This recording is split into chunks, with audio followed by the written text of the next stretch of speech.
G'day everybody, welcome back to Keep Bricks Up. My name's Nick Walsh, and what we're going to do now is we're going to revamp the old Mossberg Maverick 3006. This old beast, I did a review on it some time ago.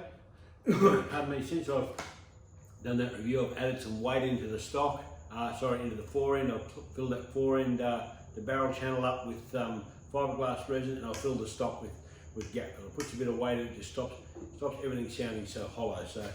So that was that. And now, quick little story. I went out for a bit of a shoot at a mate's property, and I was shooting away at this desk, and the accuracy was all of a sudden just went all over the place. Couldn't hit the side of a house with it. What's wrong here? The scope had basically rolled over in the ring, so the rings had let go. I didn't have the best rings on it, and I think I actually got a pretty good run out of them. So there we go. So I was contemplating trading things in or whatever, and you were just going to lose a stack of money, and the gun still shoots. And this was another old problem that a lot of us, me included, in the old shotgun world, when we did the clay targets, you got it in your head you had to have a new gun, and it didn't, because you had one or two ordinary days with your old gun. You got it in your head that you had to have this new gun. You'd spend a king's ransom on a new gun, and you might shoot it well 2 or 3 times, and then it'd fall over, and you would invariably go back to your old one, and you'd sell that new thing for half of what you bought it for and kick yourself for losing money. But that's how it goes. So I thought we can get on to this. The biggest thing I wanted to get was a picatinny rail for it, and to get anything for Mossberg in Australia, honestly it's like hunting for rocking horse shit. It's just not around. So I hunted different places, and I finished up getting one from Midway. Comes packaged up like that. I've got it out of the box, and it's for the it fits the Mossberg Patriot and the Maverick, the Patriot, and what's the other one? I can't think of the other one. They're all the receivers are all drilled the same. They're all drilled the same, so you shouldn't have a problem there. I've done a dummy fit with this thing. This is the rail, nice little weaver rail, and that's probably the best you're going to do. It cost me about, I think I bought it through Fleabay. It cost me about $80, I think. So, and that's not bad for a pick rail. They're all pretty much of a muchness. And I'll fit them up. Now that comes in the box with the little tiny screws. 1, 2, 3, 4 of these, and you see them, little 648 TPI screws, and little Allen key, and I can add that to the 30,000 other Allen keys I've got that you always get with scopes these days. So there we go. So we've got our packaging here that okay, the 2 long screws go at the back, the 2 short screws at the front, and we tighten it down to 20 inch-pounds. So for that, we've got our Wheeler fat wrench. We've got our torque screw heads, and we're also going to fit up, once we've done the rail, we're going to fit up some of these Vortex Pro Series rings. Very, very good ring, very reasonably priced. I came across these at the Q store actually, so I'll throw them on. I've actually had them on here. I know they work fine, and we're going to put our favourite, our Vortex 4 to 12 by 44 copperhead scope. So that's what we're going to do. So all right, we're ready to roll. So for the purpose of the exercise, we're doing everything. The top of the action, the hole, the little tap holes, the rail, the screws. We're doing everything a good clean up with the brake clean. And that was good clean up. We let that sort of sit there for an hour and dry right out. And we've given it a little blow off with the blower. So there we go. So we're into it. So we've got our Wheeler fat wrench. Always have a bit of rag because you're going to use this 243 Loctite, the blue thread locker. Do not use the red one. I keep saying that. Do not use the red one. You will never, ever, ever get it off. Blue, you can still break it. You can still even when it's set, you can still crack it if you just muck around. It's no problem. So these little screws are a Torx 15, a TX15 head. They're tiny little things. Don't drop them. Don't drop them, or the whole show stops while you try and find them. So we've cleaned all this up. I've actually done a dummy fit of this, so it does work. You want the two big ones at the back and the 2 little ones at the front. So what we'll do, we'll put a little bit of thread locker on them.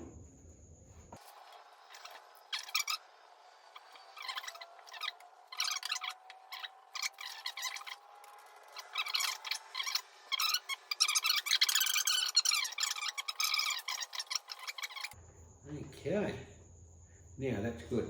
So what we'll do, that up, put him back on so we don't spill him, he's fine.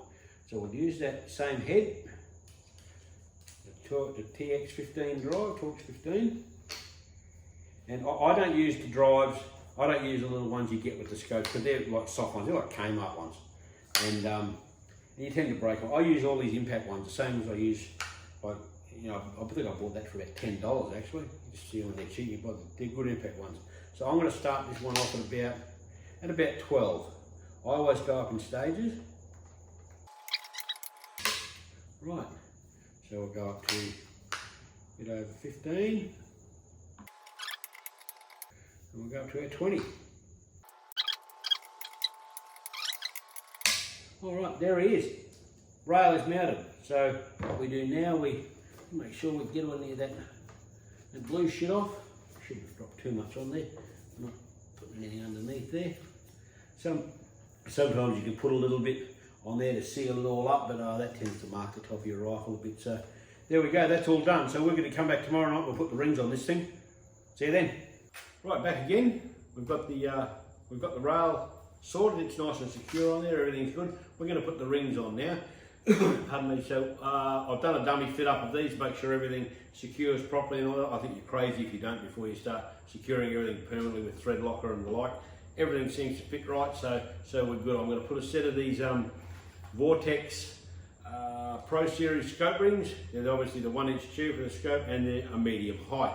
Now you get these in their little packets, and one thing the packet does say, it gives you the little instructions here. Very simple little set of instructions to follow. You get a little Allen key with the TX25, the Torx 25 head on it, and a couple of spare screws as well. So that's always good. And one thing it does say, it tells you with these scope rings, and this will ring true for all scope rings, keep the pairs together. I keep the fronts with the fronts and the same caps on and all that, you get the drift. So what we're going to do, we're going to put these scope rings on. We've got our wheeler fat wrench, we've got our Loctite. 243 Loctite, again the blue stripe stuff, don't use the red. Okay, now the thing I like about these Vortex rings are a really good, really well engineered ring. Nice and simple to use, nice big screws so you're not dropping anything and you're not fiddling in your hands. But what you've got on the front, and I hope you can see that, on the front of the thing it shows you the tube diameter, 1 inch, but it also will show the torque settings, which is 30 inch-pounds to be set on the base screws, and you torque the caps down and also shows you the settings there, 18 inch-pounds. Do not confuse inch-pounds with foot-pounds. Put 18 foot-pounds on this, you will crush your scope like it's been run over by a bus. So there we go. So we'll get this, get the show on the road here. Now my dummy fit up, I did earlier. These rings, they sit. The front one will be in slot 7 from the front, and the back one will be in slot 3. So I've got the Torx head drive just in the little T-spanner, just so we can start them all up. 1, 2, 3, 4, 5, 6, 7. There he is. There he is, sitting in there just nicely. Now we'll get these two beasts.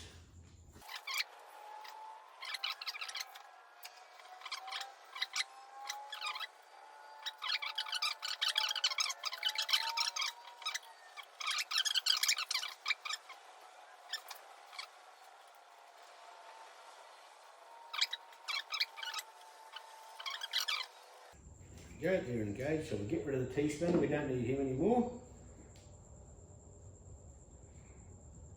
Now we'll use our fat wrench, just give this a quick wipe because we've probably got a bit of shit all over everything, that we always do, cuts everything, some edges there underneath, just make it all look right, make it all look nice. Okay, now we're going to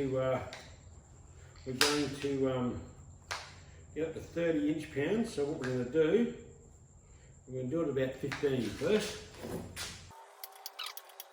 Okay, we're up to about 25 now. And let's get up to 30, where it's got to be. Done. And that's our bases on. So We'll leave that in there for the night. Now, one thing you've got to remember when you use these wheeler fat wrenches, when you finish with them, always take them back to zero. Don't leave any tension on the spring, otherwise they'll bugger up, because you might use it for another month and it'll just sit there. So that's right back down to zero. So we're good to go. Now we'll come back and finish this tomorrow night. Right, here we are. The lucky last bit. We're going to get the scope on and mounted, done and dusted. So, pardon me. I've got the rifle up in the vise. I've changed spots so we can do this the easy way. This rifle is level. I've levelled him all off. He's level there. He's level there. Level both ways across there. He's level across the rings. Both rings are level. And we'll get a longer one. And we'll just check that he's level. And that's close enough for level for me. That'll do me. So I'm happy to say I'm happy that this rifle is all level and square. So there we go. So we'll get our Vortex Copperhead Porter 12x44 scope. We'll drop him in there. We'll just set our eye relief first. Spectacular's off. Yeah, that'll do him. Okay, so that's it. That's our eye relief. Now we've got to get this beat on. The best way, same way as always. We've got our torque screws. Put our ring caps on there. Again, being careful to we've kept our ring pairs together. Put them back on so I can see, because I'm rolling the blind, see what happens.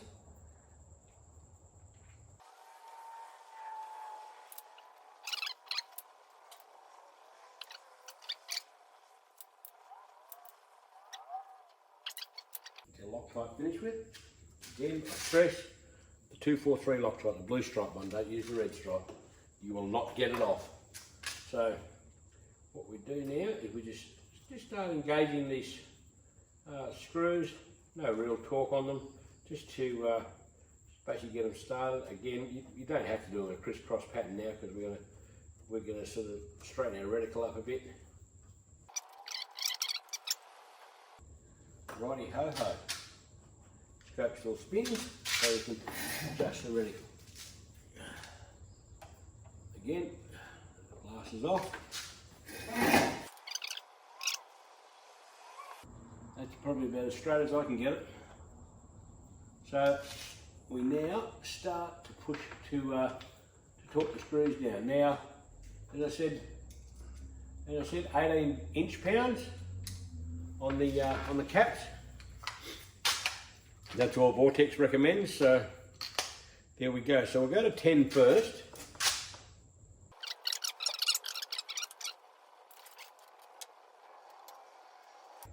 I reckon that's back to pretty good. So without touching that, we haven't done anything to our eye relief. So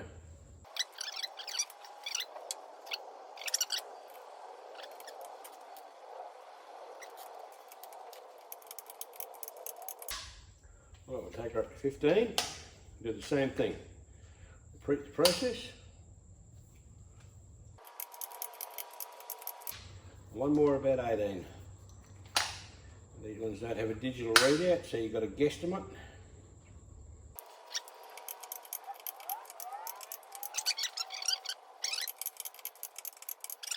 Looks pretty good to me.